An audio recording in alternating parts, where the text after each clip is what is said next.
You are listening to the North Carolina Food and Beverage Podcast. Thank you for downloading and subscribing. Coming to you virtually live from high atop the historic Raleigh building in beautiful downtown Raleigh. The NCF&B takes the listener behind the scenes to tell the stories of the people that contribute to the creation of the food and beverage community of North Carolina. And now, the misfits in the dish pit, the faces of the front. They are Max Trujillo and Matthew Weiss. Hello, and thank you for listening to the North Carolina Food and Beverage Podcast. I am your co-host, Max Trujillo. And I am your co-host, Matthew Weiss. And today with us in studio, we have the Mistress of Mycology, one and only from Haw River Mushrooms, Laura Stewart. Thank you so much for having me here. I'm excited to be here. Yeah. Welcome to the big city. Yes. Which, adorably, you had said getting here, you had to parallel park, you had to do big city things like parallel park your car. And make sure I don't wave at everyone I see. Yeah. I'm not an Alamance anymore. That's right. Yeah, you're far away from Alamance. But that kind of is a funny and quaint way to start because you're out there. Haw River is central to the state, I guess, in some way, if you want to So we're adjacent to the little town of Saxapahaw, village. Yes. So it's the village of Saxapahaw, which is an amazing gathering. There's a lot of innovative farmers and artists. If you're familiar with Paperhand Puppet Theater that does a lot of shows around here, they're based in Saxapahaw. I went there with when we were going to the Eddy and the Haw River Brewing. I was with my family, and we walked upstairs. We were looking for a bathroom, and somehow we found ourselves in the puppet theater. Yeah. And it was kind of creepy because no one was there. And we walked in, and we're like, what the heck? And, I think we just broke in. We weren't supposed to be there. But you ever go into a place where there are, paper-mache puppets all around you, and it's kind of dark? It's a little scary. But in a renovated mill building. Yeah. It's terrifying, but also amazing and beautiful, too.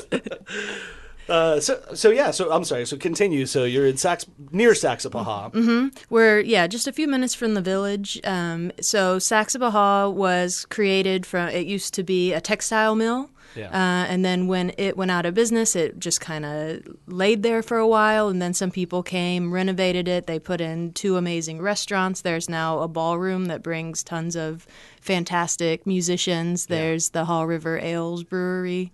Yeah. So it's a great little small town.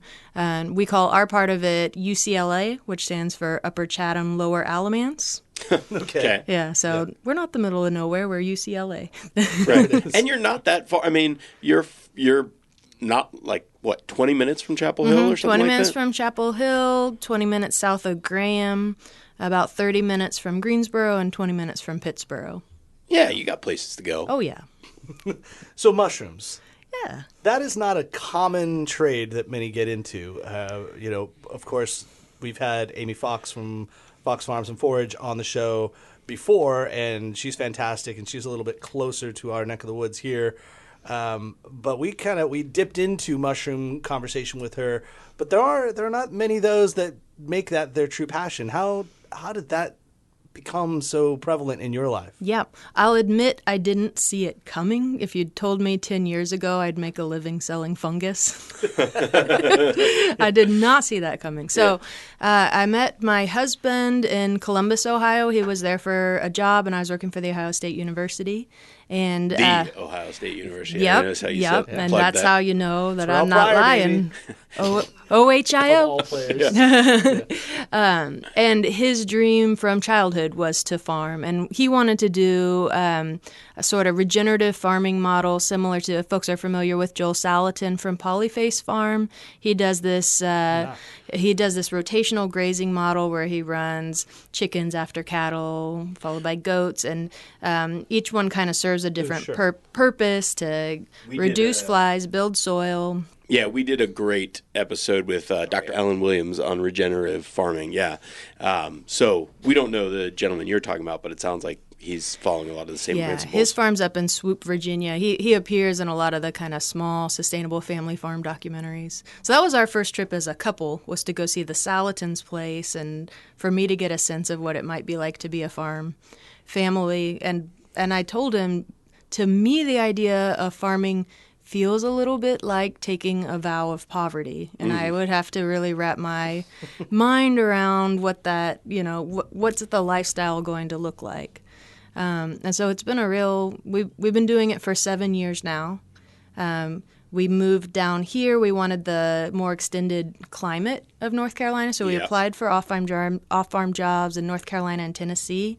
We're incredibly lucky to land where we did. I was working for the Carolina Farm Stewardship Association in Pittsburgh, and shout out to them. If they're not on your radar, check out their website and their trainings. They do a lot to support small sustainable farms in the area. But you had no experience in farming, but your husband did, and you just said, let's go get farming jobs? So my job there was event management, and that is my professional background. Okay. Is kind of program management, and so I was organizing the farm tours. At that time they were doing 4 annual farm tours, and it's where you partner with different farmers. They choose a weekend, they open their farm doors. So it was great networking, to kind of get to know the scene and how things are working for farmers.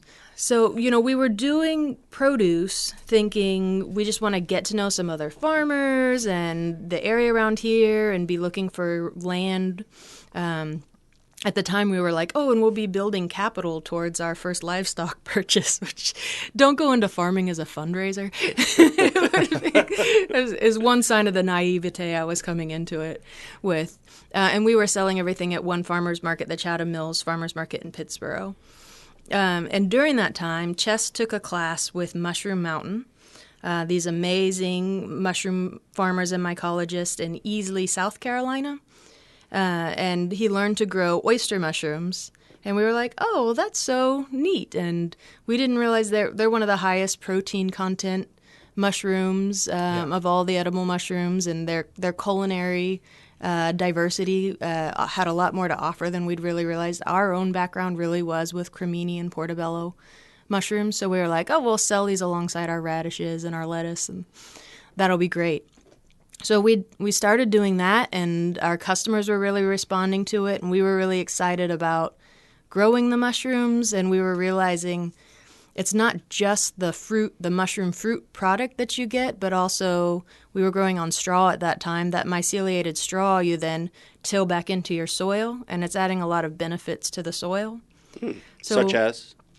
So if it depends on the mushroom, but if you supplement with oyster mushroom myceliated substrate up to 20%, first of all, the mycelium has sort of a sweet smell to it, and it attracts earthworms.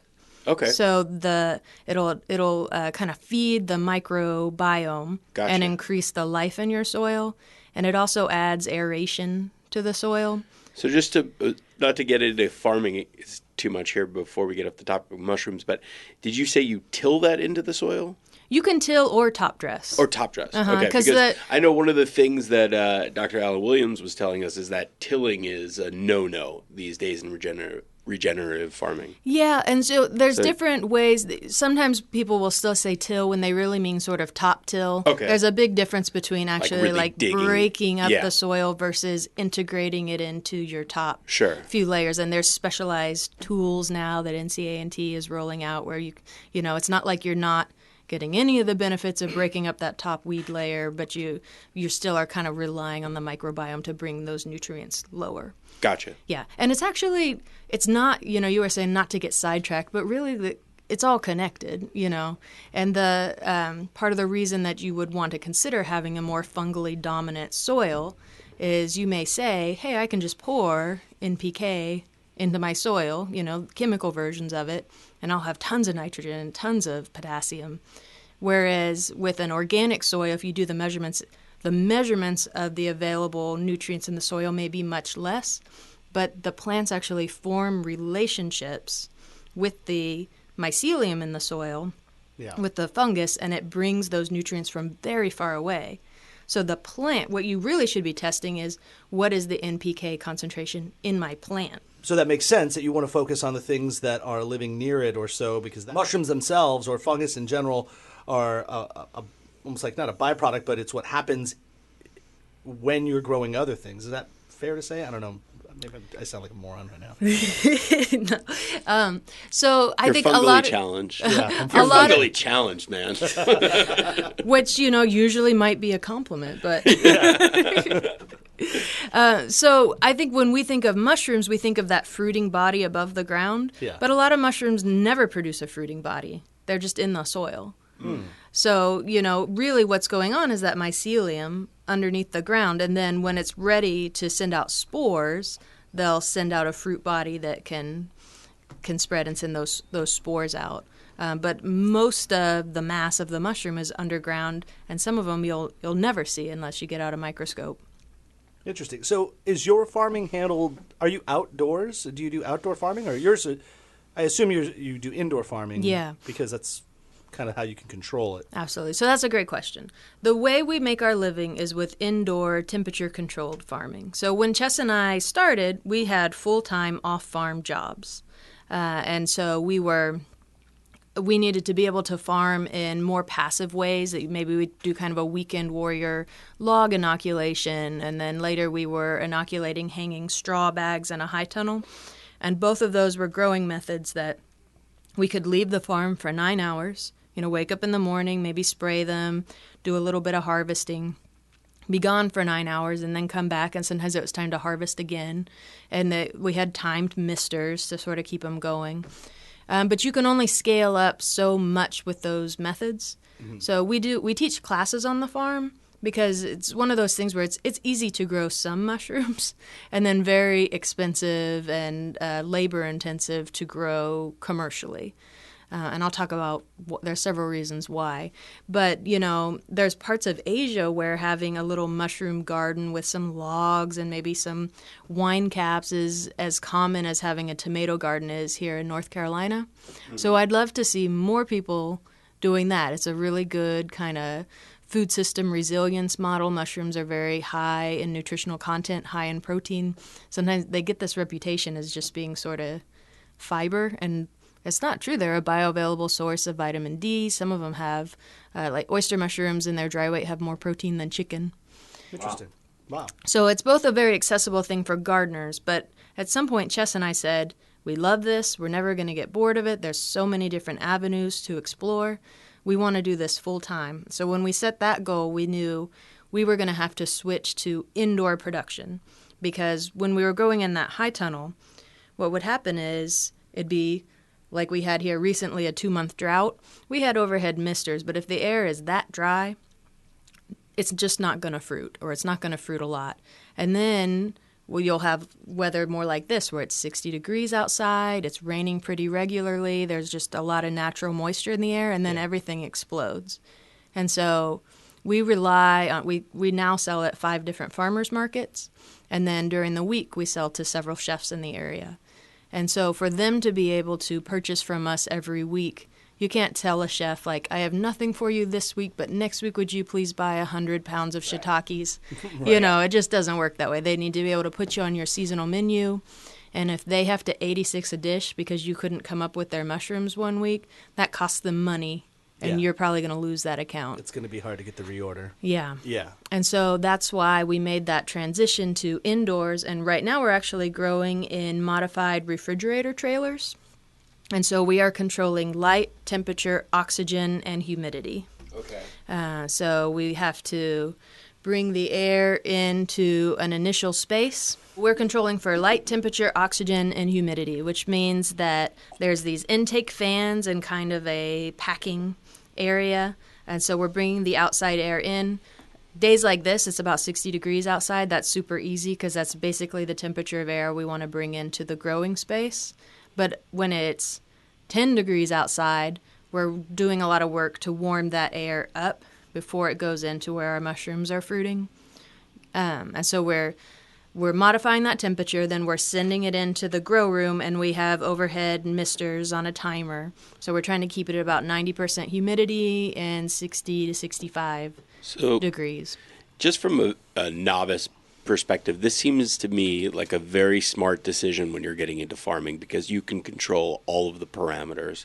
And on the resulting thing is it seems like chefs and other people are being totally okay with that and validated that. I mean, it's a controlled environment. Right. So the other question that is, can you call them organic mushrooms at that point? I mean, obviously, it doesn't matter if you're using, you're not spraying herbicides or pesticides, blah, blah, blah. But that does kind of question the word organic. Not to say that you can't, but like it's not an organic environment necessarily. So there is a USDA certified program to become organic. We haven't gone through that certification process yet, but we're following OMRI processes. So, the organic piece of it is they would look at what are you using as your substrate. Are you using, we use white oak sawdust and soybean hulls.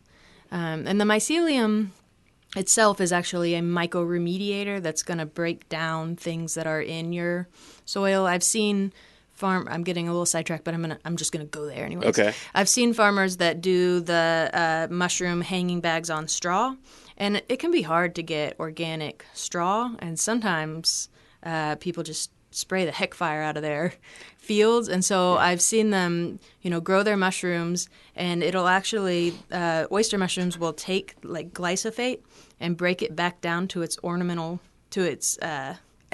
pieces, and just completely remediate it back to what it was. And so they'll take the bags that myceliated, that successfully colonized with the mushroom, and spread it on their field. But if they have a bag that didn't run, and so it just stayed that original straw, they run it like way back into their woods or someplace where it's nowhere near their crops, because it's kind of could affect a large amount of land at that point. Exactly. I mean, I guess it's not like when you talk about organic, Matt, it's not like a row of carrots just organically grow. Like somebody has to plant them. Somebody has to put them in a certain area. Yeah. So what they're doing is just creating an environment for them to organically grow. Yeah. And by no means am I making a judgment call on that. Not to get it's just a funny thing. Yeah. Like the definition of organic is different method. Yeah. But like even like hydroponic lettuce. Yeah. You can be certified organic for that. Right. Yeah. But that's not a natural occurring situation where you see romaine floating in a pond or something. Right. Well, and it's the same that goes for hothouse tomatoes. Can you have organically grown hothouse tomatoes? Absolutely. By U.S. definition, yes, you can. But it's just funny definition of organics. But again, I'm not making a judgment call. I'm just wrapping around in my own brain on it. What I want to know is we talk about natural flavors and how that's just such a gray area. It means nothing. I recently purchased, all you parents out there, Polar Seltzer makes a unicorn bubbly seltzer, unicorn flavored seltzer water for my kids, because of course they like unicorns and mermaids. They have unicorn, mermaid, dragon, and yeti, right? All of these, like for the boys, for the girls, for whatever. And I'm drinking it. It's think like LaCroix. It's 0 calories, 0 anything, 0 sugars, but it tastes like powdered sugar. It tastes like if you took a Smartie, like a candy Smarties, and pounded it into just powder and put it over soda water. So it tastes sweet and flavorful, like sweetness, but there's 0 sugar in it, and it's not alternate sugar. There's no sugar, and it just says soda water and natural flavors. I'm like, well, how the hell could you manufacture these flavors naturally? Which obviously just shows a complete gray area into that. That's completely another subject. But I think the point I'm making is labels and definitions and whatever it is are completely misleading. You just kind of have to know what the technique is and what people are actually doing when you're purchasing anything in that realm. Yeah. And speaking of that, if you're purchasing beverages where you can get help of people to clarify and talk about what's going on those labels. Some knowledgeable people about drinks and such. That's right. Go to Triangle Wine Company. That's right. Because the staff there, and Glenn and Chris, the owners, are wonderful. They have all your needs for wine, champagne, beer. They have a great beer selection. As we talk about all the time, they actually have a really cool tap room. Like it's a place that you and I would want to go have a couple of drinks. They could probably sell some mushrooms too, because they do have a little like snack food and some warm peanuts if you go to the bar there too at the tap room, which are delicious. The dill flavor is my specific favorite. I could tell Matt spends some time at the tap room ponying up. But that's a good idea. They have a location in my backyard in Holly Springs, also one in Cary, also in Southern Pines, and Morrisville. So use the NCFB promo code to get a nice discount from us and go to Triangle Wine Company. Yeah, go to triangleWinecode.com and use our promo code. Click the link in the show notes of this episode. Okay, so we're talking about controlled environments. When you are growing, say, from, I don't even know how to say it, I guess from spore, not from seed, but like from spore to Fruit. That span is 6 to 8 weeks, is that roughly? It depends on the variety. Okay. So our fastest processor would be our blue oyster mushrooms. Okay. So we'll inoculate the mushrooms, and we start with grain spawn typically. Sometimes we'll isolate our own cultures. It's its own whole thing on an agar plate, and then spread that out on grain spawn. But we're pretty small. Like literally, you could say, it looks like a farm, but in a lot of ways it really is a farm in our front yard. And we own just under 4 acres.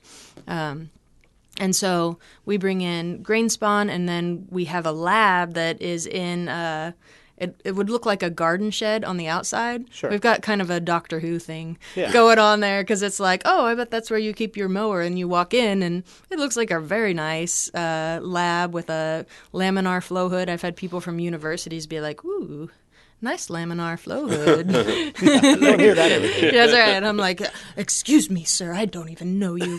I guess the point I'm getting at is, are you constantly harvesting mushroom? Like twice a day, yes. Twice a day, yeah. So there's So our oyster mushrooms, they double in size every 24 hours. So it's very. When we were just getting started, and sometimes we were just trying to like fill our order or have enough to bring to market, there were literally days we would be like, okay, pack the car, because that's going to take 30 minutes, and then go pick the mushrooms, because they actually will be a little bit bigger in that small frame of time. Fortunately, we're kind of past that, where generally we can pick them at peak. Yeah. So we were sort of saying the speed of different mushrooms. Our blue oyster mushrooms can colonize, so we take them into our fancy lab and inoculate them, and then they go into we call it our colonization space, and it's just a big room with shelving up to the ceiling full of sawdust and soybean hull bags. Speaking of unicorns, they go into a bag that's got a filter patch in it, because the mycelium creates carbon dioxide. Okay. And so we want that CO2 to be able to go out and a little bit of oxygen to come in. That style of bag is called a unicorn bag. I have 3.5-year-old twin daughters, and every month I get a delivery from the unicorn company, and it's just not nearly as exciting as it should be. Yeah. It's like, oh, it's plastic Unicorn bags with a filter, biodegradable plastic, yeah. So then it goes into colonization, and the blue oyster ones, they're ready to go into our grow room in as little as 8 days. So when you're growing these, and from what I understand, you guys grow 5 different strains of culinary mushrooms. Is that right? Over the course of the year, it's actually 14. Oh, 14. Okay. And correct me if I'm wrong, but some of them you actually can't grow inside, right? Some you need to grow outside? The ones we specialize... Or they don't do as well inside? So we specialize in hardwood mushrooms, and all of those are kind of our bread and butter mushrooms, and they grow indoors. We do some wine cap mushrooms and bluefoot mushrooms. That's a little more. I teach a class on mushrooms in the garden, and I grow those. They are an edible mushroom, and there's a lot of things you can do with them. To me, they're not quite as choice as the varieties that we're growing indoors. Okay. But they do a lot of things, like they're aggressive decayers of lignin. And so, like, if you put them under an apple tree and a leaf falls and you're worried about getting fire blight, the Stropharia will eat that leaf before it has time to go into the soil, and so it can help with disease resistance, like in your orchard or in your garden. Okay. In addition to adding a fruit that's going to come out just as a lot of your other stuff. Your tomatoes are dying back, but hey, my wine cap's just fruited. Yeah. Yeah. Nice. Yeah. And so can anybody do that? Like people listening at home, can you just plant those in your garden, or you have to have the straw and the whole thing with getting the inoculating to get mycelium? No, you too can do this. Okay. Do this at home. Yeah. Grow mushrooms in your garden. Right. Obviously, then that would take away from your business because you want to. No, I want more people to be growing. And be into there mushrooms. There is enough demand for mushrooms that I promise not to freak out if your local tomato grower now has a shiitake stack. Well, that is the funny thing, because of what you're saying. Ironically, even though it's farming, you don't need a lot of space to do that. To do this, it seems like. And the funny thing is, Max and I and Forrest Mason, good friend of the show, were in New York City working on a project, and we said we got to go to Gramercy Tavern, and we went to lunch at Gramercy Tavern, and we had just done, or maybe a few weeks earlier, we had just had the aforementioned Amy Fox, who also does a similar thing, and we sat next to a young lady at lunch that was starting her own mushroom farm in her apartment in New York City, in Brooklyn. And as we know, or most people do know, that there's not much room in New York City, so apartments are super small, like 400 square feet to 800 square feet if you're lucky. But so she was doing the same thing. And might I say that was like, we felt like superstars at that moment because we're at the Gramercy Tavern. Oh, yeah. She's also easy on the eyes too, right? So I'm sitting next to I didn't notice. Oh, yeah, I did. Pretty girl. Somehow we get to talking about food, and then I mentioned that we do a podcast, and she goes, wait a minute. She starts talking about Fox Farm and Forage and Amy Fox. She goes, I just listened to a podcast with her recently. And I go, oh, really? What was it? She's like, I mean, it's probably from where she's from, like in North Carolina. And I showed her my business card. I go, it wasn't the North Carolina Food and Beverage Podcast, was it? She's like, it was. And she's like, awesome. I just listened to your show up in Brooklyn or up in Manhattan. I was like, that's pretty cool. But I guess also that also shows that the farming or the mushroom community is probably pretty tight.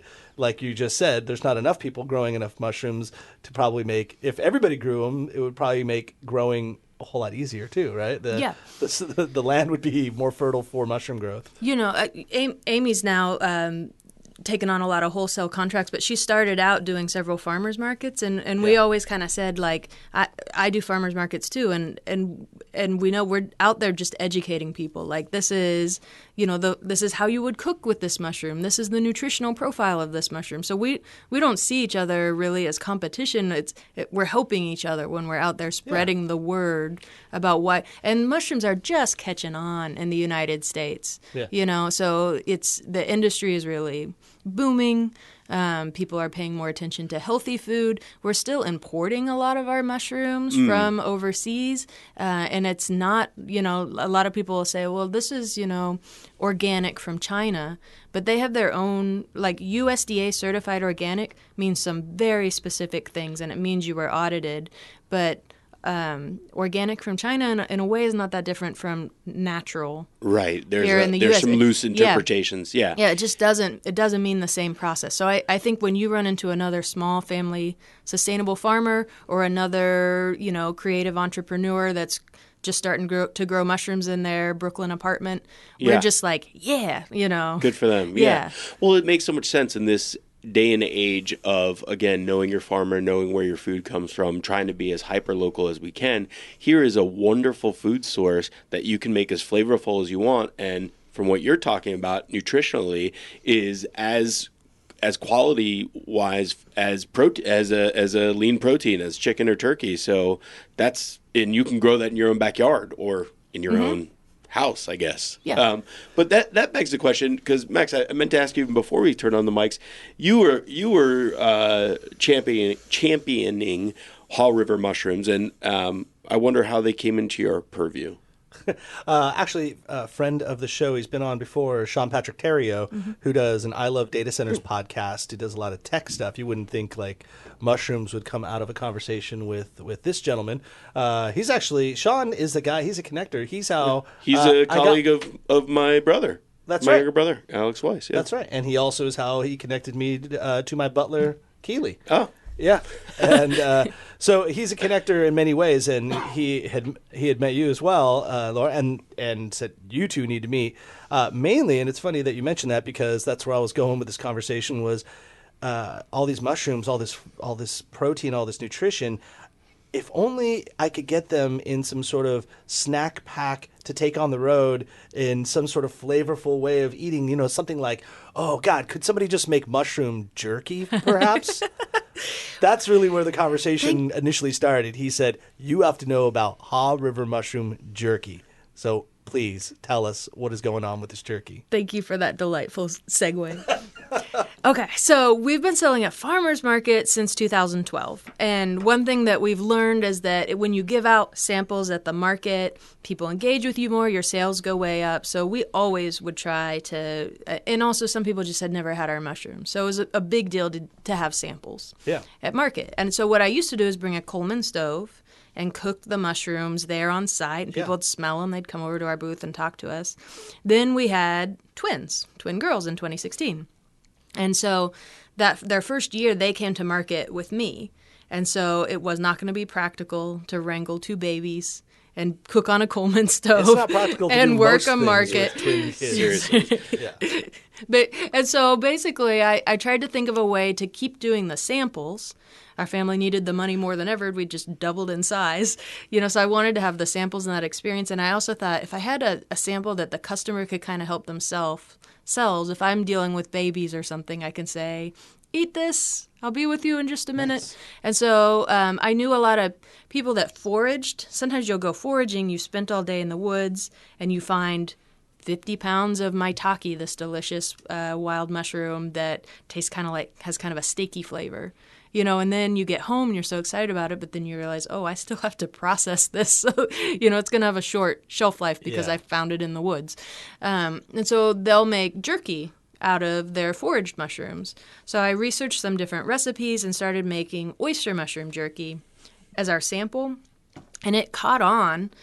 People, you know, were kind of like doing their market loop and then coming back and saying, can I have one more sample of that jerky? And you know, asking where they could purchase it. And it was the busiest time in my life. We were launching Haw River Mushrooms. I still had a full-time off-farm job and two twin babies. And I was realizing like, oh, eating this food, like this is a good kind of on-the-go car snack, and it's actually really satiating. Like it's making me feel full and good. And wait a minute, you're saying that the path of you creating jerky, becoming a mother was the mother of invention for jerky? Yes. Yes.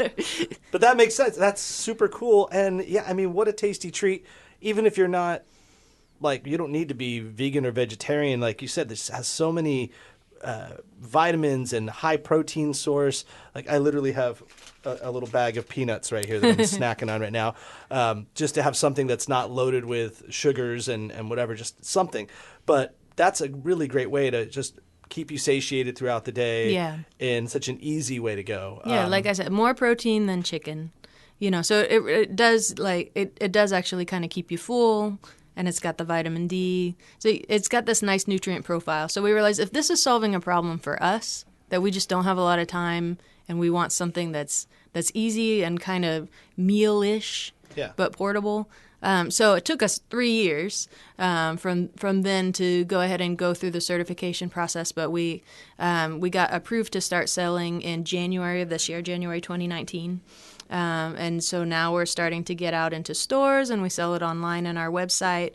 We've got 3 flavors now, a mild teriyaki, spicy teriyaki, and we just finally released our smoked molasses. I got to get some of that spicy teriyaki. Mm-hmm. Are they all done with the oyster mushroom? Yes. Okay. Yeah. That is super cool. So so you can order it online on your website, hawrivermushrooms.com. But then also you can get it in certain stores and farmers markets. In stores and then at our farmers markets. And we're adding accounts. So if you would like to get it at a store near you, you can mention us to the manager. We'd love that. Yeah.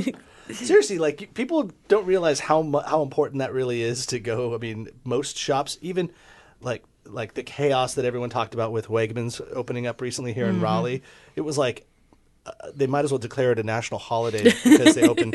I've been twice, and it is cool. I mean, I like going grocery shopping anyhow. I think it's a really fun experience, but this is a pretty cool spot. But there were certain things that I wanted, and I just knew. I was like, oh, this is also where I got the unicorn seltzer water from Poland. But I went to the store manager and I just chatted her up for like a really long time about, oh, what about this? What about this? What about this? What about this? And what's funny, one of the fruits of that visit, the first one I had, I went with Chef Bobby McFarland, friend of the show, Wonderful. member here at the kitchen. And I will tell everybody, if you know a chef like Bobby McFarland, go to Wegmans with him because it's a whole new world. This guy was like, he has no fear when it comes to like the sample counter. Matt, you would appreciate this. He like would go to the cheese counter and go, "Oh yeah, I need to sample these 9 cheeses for me and my friend." And then as she's giving us the cheeses, he's like, "I know I was just here 2 days ago doing the same thing, but I need to explain this to my friend Max." So we did all that, and then we went to the oyster bar, and he's having them shuck oysters for us to sample, quote unquote. And then we're doing that, and then we went to the meat counter and we're trying meats. You guys didn't even need to go to lunch. I know. I'm full. I'm full from all the samples. And he showed me the best butter money can buy. It's the Butter Boy from France. Amazing. All this stuff. He like changed my view on just how to shop and what to do. So much so that I told him, hey man, we're doing a charity event. And this is not like a plug. This is just kind of cool. Later in December, we're doing a charity event for the Triangle Family Services. And the kitchen is going to offer a dinner for 4 or 6, we're trying to figure it out, but it's a shopping and dining experience with our chef. So like you can win and you'll go with Bobby to Wegmans and like meal plan and buy everything, and then he'll come to your house and then cook the meal with you. Nice. Which is kind of cool, but it's like going to a grocery store with a pro. It changed my world. But yeah, go to your stores and just set, like, whether it's Weaver Street or Whole Foods or whatever, and just say, hey, you should carry this stuff, because if you did, I would come back all the time.